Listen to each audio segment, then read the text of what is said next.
여러분 낯선 길을 걸어가 보신 적 있습니까? 요즘은 내비가 있어서 내비만 검색만 하면 우리가 낯선 길도 이렇게 찾아가는 것이 어렵지 않은 시대를 살아가고 있지만 제가 어렸을 때만 하더라도 유치원 때나 초등학교 때만 하더라도 우리가 먼 길을 가면 일일이 다 지도를 이렇게 찾아서 우리가 고속도로를 타고 그렇게 운전했던 저희 아버지 세대의 모습들이 기억이 납니다. 길을 잘 잃을 일이 없어서 한 번씩 길을 잃으려고 하는 건 아니지만 등산을 하다가 길을 잃는 적이 있습니다. 평소에 매번 가던 산이라서 평소에는 그냥 올라갔던 코스 그대로 이렇게 내려오는데 그날따라 갑자기 그런 생각이 드는 거죠. 이 길 말고 다른 길로 한번 내려가 봤으면 좋겠다. 여기 가까운데 연대봉 있지 않습니까? 보통 그냥 항상 주차장에 차 주차하고 정해진 코스로 올라가서 정해진 코스로 내려오는데 그날따라 조금 반대길로 한번 내려가 보면 어떤 길이 나올까라는 호기심이 생겨서 길을 한번 나서 보았습니다. 근데 그 길로 처음 딱 내려가는데 한 5분 정도 이렇게 딱 내려가고 나니까 그때가 이제 가을쯤이었는데 단풍이 너무 이쁜 겁니다. 제가 되게 감성적인 사람이거든요. 그래서 이 단풍이 너무 이쁜데 올라올 때 코스로 봤던 그런 단풍과는 비교할 수 없는 주변으로 나무가 꽉 채워져 있어서 낙엽이 이렇게 바닥에 가득하고 그렇게 이렇게 조성이 되어 있는 그 모습들을 보니까 참 마음이 편안해지고 행복함을 느꼈습니다. 때로는 익숙한 길보다 익숙하지 않은 길을 갈 때 만나게 되는 즐거움들과 기쁨들이 있습니다. 우리는 매년 새로운 길을 걸어가죠. 그 앞에는 2021년이라는 길을 걸었고 올해는 2022년이라는 길을 걸었고 또 우리는 잠시 후에 2023년이라는 새로운 길을 걷게 됩니다. 우리가 매년 새해를 맞이하지 않습니까? 여러분들은 이 매년 새해를 맞이할 때마다 어떤 마음을 가지고 계신가요? 설렘들이 있습니까? 기대감들이 있나요?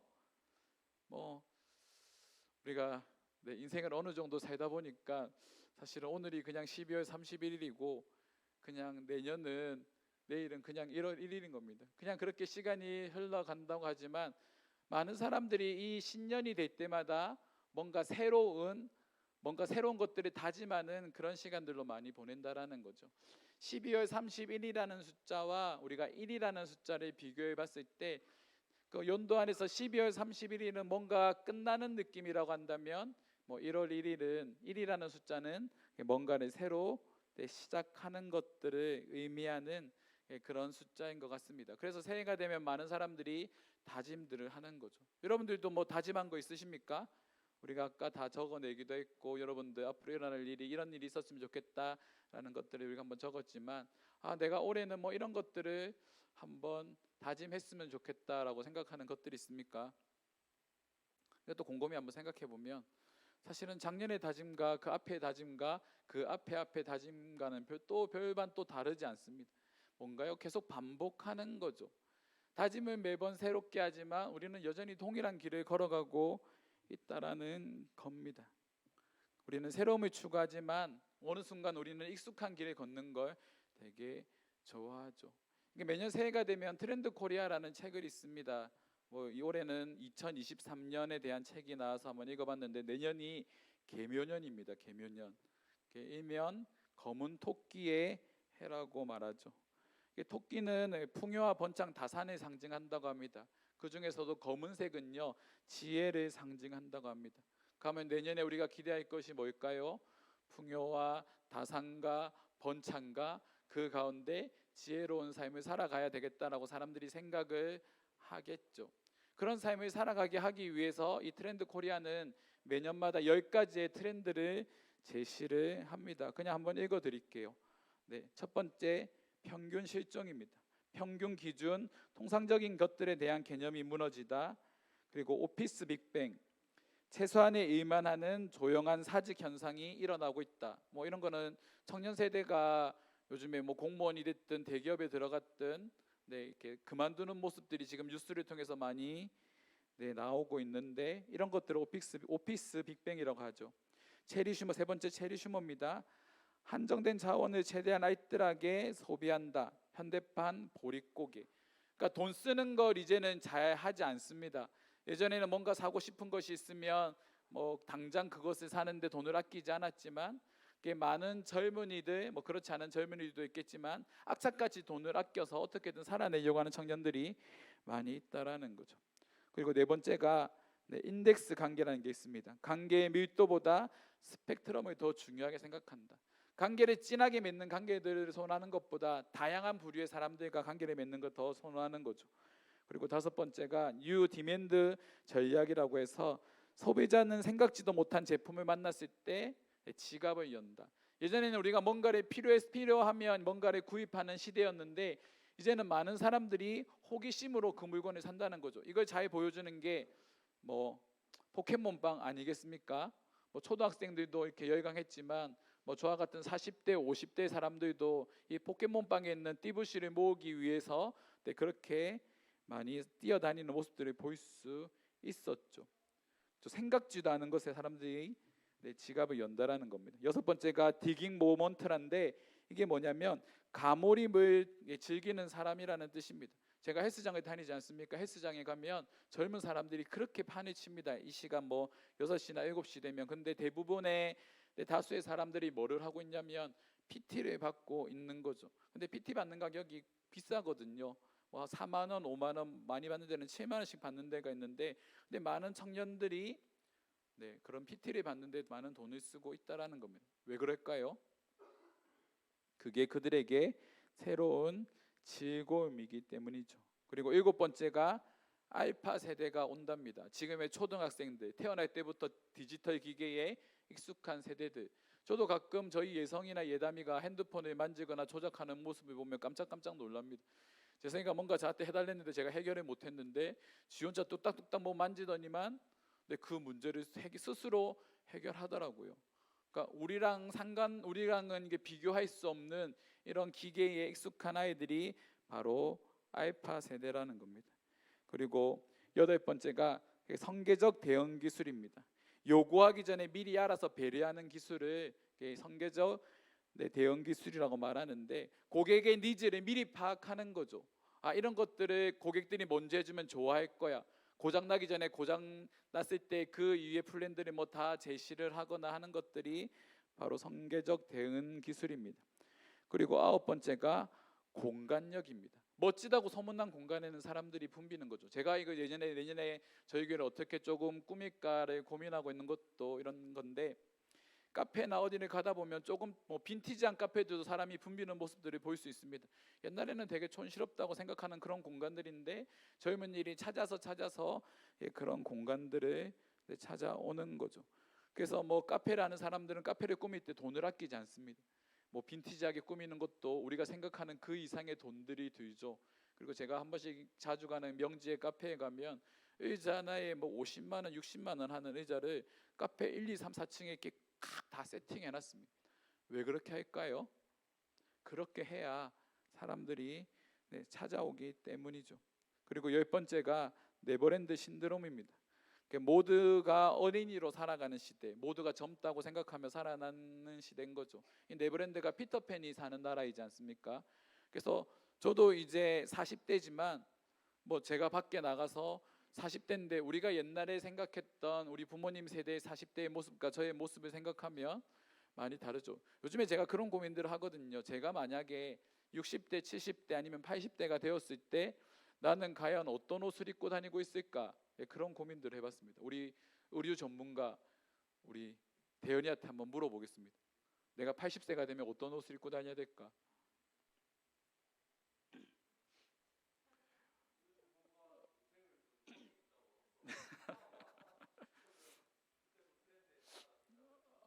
그렇죠. 그래서 그런 생각들을 하는 거죠. 우리 어머니 세대도 계시지만 어머니 세대하면 제일 많이 떠오르는 게 등산복이지 않습니까? 이렇게 알록달록한 이게 등산복들을 많이 입고 다니시는데, 나도 80대가 되면 저렇게 등산복이나 할아버지 할머니들이 입으시는 저런 꽃무늬 무늬나 이런 것들을 입어야 될까? 그런 생각들을 하는데, 근데 스스로 생각하기는 아직은 내가 많이 젊다라고 생각해서 그런 것들을 받아들이지 않는 거죠. 이처럼 저처럼 젊음을 계속 유지하고 있는 이러한 부모들, 30대 40대 그런 젊은 부모들이 늙지 않는 세계를 살아가고 있다고 해서 네버랜드 세계를 살아가고 있다고 말합니다. 이 트렌드 코리아가 제시하는 여러 가지 10가지의 키워드가 있죠. 그런데 이 키워드는 매년 바뀌는 겁니다. 왜 바뀔까요? 시대가 그만큼 급변한다라는 거죠. 우리가 따라가지 못할 만큼 시대는 계속적으로 변하고 있고 그 변화 속에서 여러 가지 새로운 길들을 제시하고 있다라는 겁니다. 근데 문제가 뭐냐면 그 길들을 쫓아는 가는데 그 길이 바른 길이라고 한다면 우리에게 혼란을 주거나 우리가 잘못된 길로 접어들지 않아야 되는데 그들이 제시하는 그 세상이 말하는 수많은 길을 우리가 접어들었을 때 우리는 수많은 좌절들과 우리는 수많은 고통들과 어려움들에 많이 직면하게 된다라는 거죠. 다시 말해서 이런 것들을 제시하는 키워드를 통해서 제시하는 그 길들이 어떻게 보면은 새로운 시대를 준비하는 것 같지만 그 시대를 적응하지 못하는 사람들에게는 길을 잃게 만든다라는 겁니다. 근데 진짜 좋은 길은 절대로 길을 잃게 만들지 않는다라는 거죠. 그렇다고 한다면 우리가 걸어가야 될 길이 무엇일까요? 한 가지밖에 없습니다. 바로 오늘 본문 말씀에서 말하고 있는 믿음의 길이죠. 우리 오늘 본문 말씀을 한 번 더 다 같이 읽어보겠습니다. 6절 말씀입니다. 예수께서 이르시되 내가 곧 길이요 진리요 생명이니 나로 말미암지 않고는 아버지께로 올 자가 없느니라. 본문 말씀에서 예수님은요 자신을 다양한 관점에서 정의하십니다. 첫 번째 관점이 뭡니까? 내가 곧 길이다라고 말씀하시는 거죠. 길은 방향성입니다.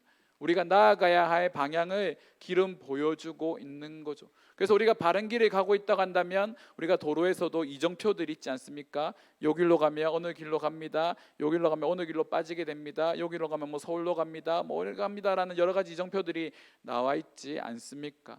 그런 이정표들이 말해주는 게 뭔가요? 우리가 정확한 방향으로 나아가고 있다라는 거죠. 우리가 그 길을 쫓아갈 때 우리는 삶의 길을 잃지 않는다라는 겁니다. 근데 이 길이 우리에게 어떻게 제공되어졌는지를 우리가 한번 생각해 볼 필요가 있습니다. 히브리서 10장 20절 말씀에 보면 제가 읽어드리겠습니다. 그 길은 우리를 위하여 휘장 가운데로 열어놓으신 새로운 살 길이요 휘장은 곧 그의 육체니라. 우리를 위하여서 휘장 가운데 열어놓으신 새로운 살 길이라고 말하는 거죠. 이 살길이란 뜻이 뭡니까? 영어로 찾아보니까 리빙 웨이입니다. 살아있는 길, 죽지 않고 여전히 존재하고 살아있는 길이라고 말하는 거죠. 근데 그 길을 열어놓으신 분이 누구라고요? 자신의 육체를 친히 찢으신 예수 그리스도라는 겁니다. 다시 말해서 예수님의 그 대속의 죽음을 통하여서 십자가의 사역을 통하여서 예수님은 우리가 나아가야 될 길을 열어주셨다라는 거죠. 그리고 그 길 가운데 생명이 있다라고 말을 하는 겁니다. 그리고 그 예수의 이름을 통해서 우리에게 주신 것이 있죠. 사도행전 4장 12절 말씀에 보면 다른 이로서는 구원을 받을 수 없나니 천하 사람 중에 구원을 받을 만한 다른 이름을 우리에게 주신 일이 없음이라 하였더라. 천하에 수많은 이름들이 있는데 수많은 이름들 길들이 있는데 그 길들이 우리에게 구원을 줄 수 없다라는 거죠. 우리가 길로 나아가는 목적이 뭡니까? 우리가 향하는 목적지를 향해 가는 거죠. 수많은 사람들이 믿음이라는 것을 가지고 있습니다. 기독교도 믿음이 있고 불교도 믿음이 있고 천주교도 믿음이 있죠. 하지만 그들이 나아가는 그 길 끝에 무엇이 있는지를 우리가 생각해 봐야 한다는 겁니다. 우리가 걸어가는 길 끝에는 무엇이 있습니까?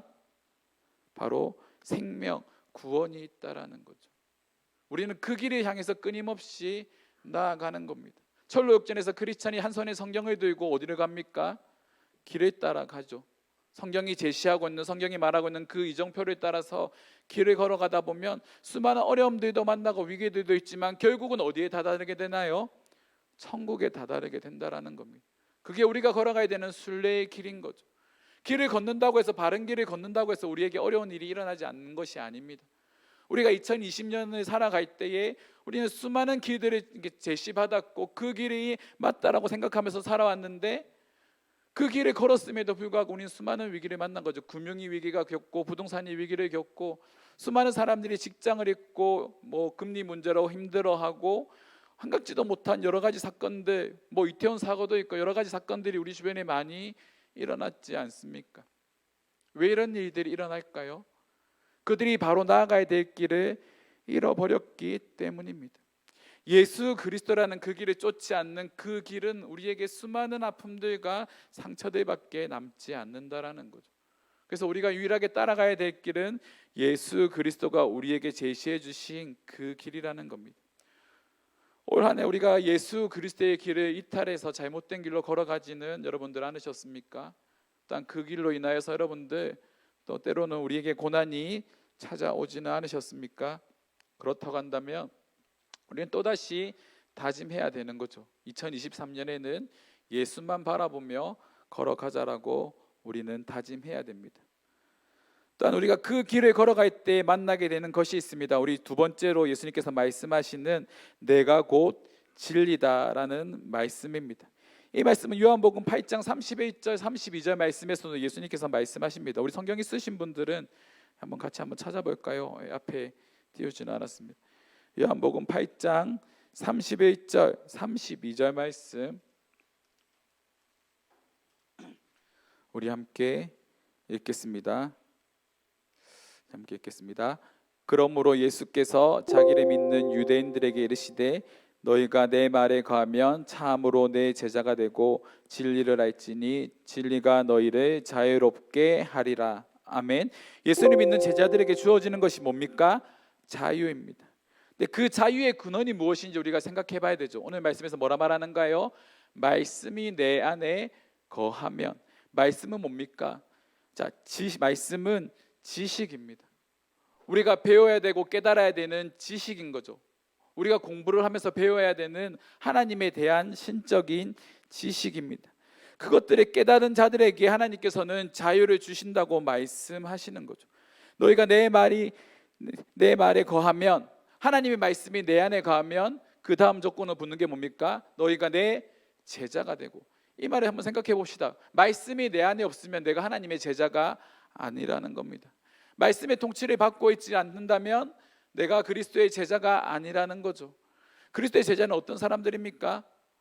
이 말씀이 있음으로 말미암아, 이 진리로, 말씀이라는 진리로 말미암아 자유함을 누리는 사람이라는 겁니다. 진리는 모든 사람들이 그토록 알고자 하는 궁극적 지식입니다. 세상에 수많은 사람들이 깨닫고자 하는 도의 극치인 거죠. 근데 그 도의 극치를 깨닫게 되었을 때 사람들은 뭐를 경험하게 됩니까? 자유를 경험하게 되는 거죠. 불교에서 말하는 해탈과 같은 게 그런 거 아닙니까? 석가가 왕자의 신분으로 살아가다가 그런 것들이 자신에게 행복을 주지 못한다라는 것을 깨닫고 세상에 나가서 세상을 거느며 자유롭게 살 때, 그리고 많은 것들을 소유하지 않는 것, 소유하기 위해서 발버둥 치지 않는 것이 진리라고 깨달으며 그는 자유로운 자유의 삶을 살아가면서 해탈의 경지에 이르렀다고 말을 하지 않습니까?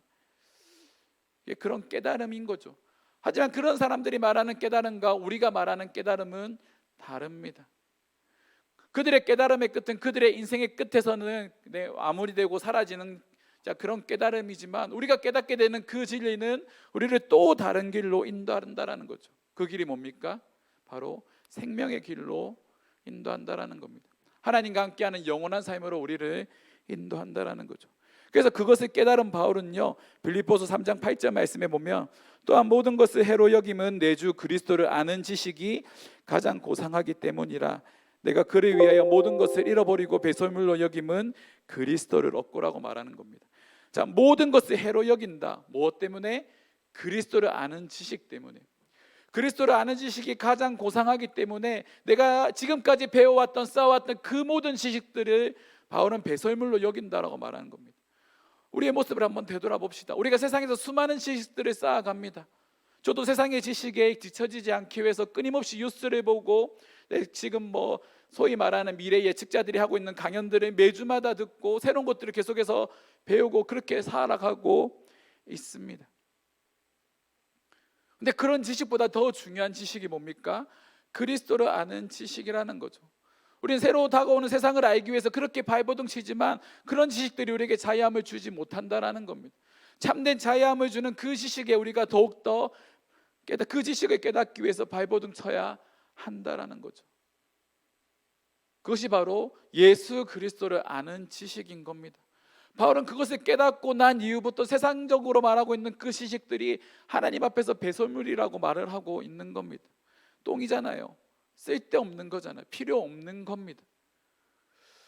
우리는 수많은 고민들에 쌓이게 되는 거죠. 그리스도를 선택해야 되는가, 그리스도를 아는 지식을 선택해야 되는가, 세상을 아는 지식을 선택해야 되는가.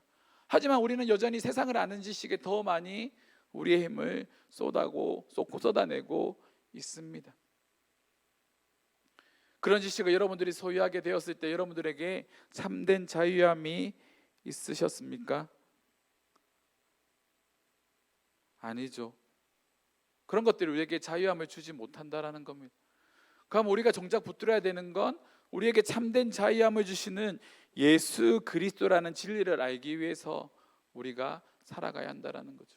그래서 우리는 2023년에 그 진리 대신 예수 그리스도를 더욱더 알기 위해서 발버둥 쳐야 됩니다. 그런 한 해가 되기를 주님의 이름으로 축원합니다. 그리고 오늘 말씀은 세 번째 우리에게 말하는 것이 예수님은 자신을 생명이라고 말씀하고 있습니다. 그런데 이 생명을 소유하기 위해서 전제되는 게 두 가지가 있죠. 지금까지 살펴봤던 길이신 예수님을 따라가야 되고 또 뭡니까? 진리이신 예수님을 붙잡아야 하는 겁니다. 길이고 진리이신 그 예수님을 붙잡는 자들에게 마지막으로 주시는 것이 바로 생명입니다.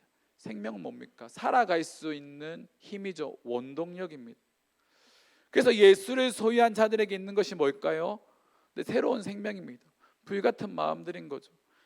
우리가 초창기 우리나라에 기독교가 들어왔을 때 세계로부터 수많은 젊은이들이 복음을 전하기 위해서 그리스도인들이 퍼져나갈 때 그들의 마음속에 무엇이 있습니까? 새로운 생명이 있는 거죠. 바울이 고백하고 있는 이전 것은 지나갔으니 보라 새 것이 되었도다. 새로운 피조물이라고 고백하는 그 바울의 고백 속에서 바울이 말하고자 하는 게 뭡니까? 새로운 생명이 나에게 부여됐다라는 겁니다. 예수라는 새로운 생명이 나에게 부여됐기 때문에 그 생명으로 말미암아 내가 세상을 살아갈 수 있는 힘을 얻게 되는 거죠. 그래서 우리는 미래를 바라보면서 현재를 살아가는 사람입니다. 하나님께서 우리에게 주신 그 생명으로 말미암아 우리는 하루를 살아낼 수 있는 힘을 얻게 되는 거죠. 예수를 소유한 사람일수록, 예수를 풍성하게 소유한 사람일수록 이 생명이 불같이 일어납니다. 많은 사람들이 착각하죠. 우리가 뭔가 특별한 삶을 살아갈 때 뭔가를 하는 일들을 섬기는 일들을 하는 것은 목사에게만 국한된 거라고 생각을 합니다. 근데 여러분, 성경은 그렇게 말을 하고 있지 않습니다. 사역자도 하나님 앞에서 동일한 성도입니다. 여러분들도 하나님 앞에서 동일하게 성도로 부름받은 자들입니다. 저는 목사로서, 사역자들은 사역자로서 해야 할 일들을 감당하는 거죠. 그리고 그 안에서 여러분들이 양육하는 일들을 합니다. 그리고 저는 개인적으로 또 다른 나의 삶, 일상의 삶에서 이 내 안에 있는 그 생명을 다른 사람들에게 흘려보내기 위해서 그런 삶들을 살아내는 거죠. 목사이기 때문에 그런 삶을 살아내는 것이 아니라 한 사람의 성도이기 때문에 하나님 앞에서 내가 그런 삶을 살아내는 겁니다. 한 사람의 그리스도인으로 나를 통하여서 또 다른 생명이 다른 사람에게 전해질 수 있도록 그렇게 살아내는 거죠. 근데 많은 사람들이 그런 것들을 외면하며 살아가고 있는 것 같습니다. 내가 예수를 믿는다고 말하지만 우리는 그 예수가 길이 되고 진리가 되고 생명이 되신다라는 그것을 우리의 삶을 통해서 고백하고 있지 못하다라는 거죠. 믿음을 고백하고 있지만 그것을 드러내고 있지 못하다면 우리의 믿음이 아직 연약한 믿음이라는 겁니다. 그래서 우리는 믿음의 성숙을 위해서 끊임없이 노력해야 되는 거죠. 그래서 이사야서 26장 3절 말씀은 다음과 같이 말합니다. 주께서 심지가 경고한 자를 평강하고 평강하도록 지키시리니 이는 그가 주를 신뢰함이라. 주께서는요, 심지가 경고한 자들에게 평강하고 평강하도록 하신다라는 겁니다. 그래서 믿음 있는 자들이 보여주는 모습이 뭡니까? 담대함입니다. 어떤 일을 직면하게 되었을 때 다시 일어날 수 있는, 계속적으로 앞으로 나아갈 수 있는 원동력이 뭡니까? 그들의 마음의 심지가 견고하기 때문이죠. 그리고 그들이 심지가 견고한 가장 큰 이유는 그들이 주님을 신뢰하기 때문입니다. 올 한해 제 모습들을 한번 되돌아봤습니다. 그리고 지금 12월 달이죠. 11월 한 달 동안도 여전히 제 모습들을 되돌아봤습니다. 여러 가지 어려움들이 있죠. 개인적으로도 교회적으로도 여러 가지 어려움들이 있지만 또 이 어려움들 가운데서도 하나님께서 경험하게 하신 건 하나님은 역시는 역시구나라는 그런 마음입니다. 그러니까 제 마음속에 항상 은연적으로 그런 마음들이 있습니다. 마음은 힘들고 저도 한 사람의 성도로서 여러 가지 마음이 힘들고 어려운 일들이 있지만 그럼에도 불구하고 하나님은 적재적소에서 그 문제를 해결해 가심을 날마다 경험하고 있습니다. 12월 달도 그런 하나님이 또한 역사하셨습니다. 그렇게 하면서 이제 점점 깨닫게 되는 거죠. 뭡니까? 주님을 신뢰한다라는 게 이런 거구나. 주님이 나와 함께 하신다라는 것을 직접적으로 간접적으로 경험하는 그 시간들을 통하여서 우리는 하나님을 신뢰하는 법을 배우게 되는 거죠. 이거는 목사인 저에게만 해당되는 것이 아니라 여러분들에게도 해당되어야 한다라는 겁니다. 이 땅에 겪게 되는 수많은 고난들이 있죠. 그런데 여러분들 그 고난 앞에서 침몰되지 마십시오. 그 고난으로 말미암아 넘어질 수도 있고 좌절할 수도 있습니다. 하지만 그 좌절하는 가운데 여러분들 하나님을 신뢰할 수 있는 마음이 우리 가운데 있기를 주님의 이름으로 축원합니다. 그 하나님을 신뢰하는 마음 때문에 우리는 날마다 새롭게 일어설 수 있습니다. 그리고 하나님의 그 신뢰하는 마음 때문에 우리는 계속적으로 우리가 걸어가야 될 믿음의 길을 걸어갈 수가 있습니다. 말씀을 마무리하겠습니다. 많은 사역자들이 그런 말들을 합니다. 사역자들마다 또한 성도들마다 개인적인 차이가 있겠지만 우리가 신앙생활하면서 우리가 기대하는 모습들이 있죠. 만사형통, 그것이 우리가 기대하는 마음이지 않습니까? 수많은 사람들이 종교를 택하는 이유가 뭡니까? 마음의 평안, 내 문제가 해결되는 것, 그것이 우리가 바라고 있는 종교의 믿음의 전부라고 한다면 여러분들 그 길은 잘못된 길입니다. 성경은 우리에게 만사형통을 말하지 않습니다. 우리에게 복만을 말하고 있지 않습니다. 우리에게 요구하시는 건 그리스도가 걸어가셨던 그 길을 고난 가운데서도 여전히 함께 걸어가는 삶을 우리에게 요구하시는 거죠. 평안한 길만 있으면 얼마나 좋겠습니까? 하지만 평안하면 여러분들 우리가 하나님을 과연 온전히 붙들까요? 옛것을 버려야 새 것이 우리에게 주어집니다. 옛길을 버려야 새로운 길이 우리에게 주어집니다. 우리는 수많은 우리 안에 있는 연약함들을 내려놓아야죠. 수많은 위기 속에서 내가 이런 가운데 하나님을 신뢰하지 못하구나, 이런 모습들을 내려놓기 위해서 여러분들 말씀 가운데 기도 가운데 그것들을 떨쳐내셔야 됩니다. 그리고 견고해지셔야 되죠. 주께서 심지가 견고한 자들에게 뭘 주신다고요? 평강의 평강을 주신답니다. 우리가 2023년 심지가 견고한 우리 이음교회 성도들이 되었으면 좋겠습니다.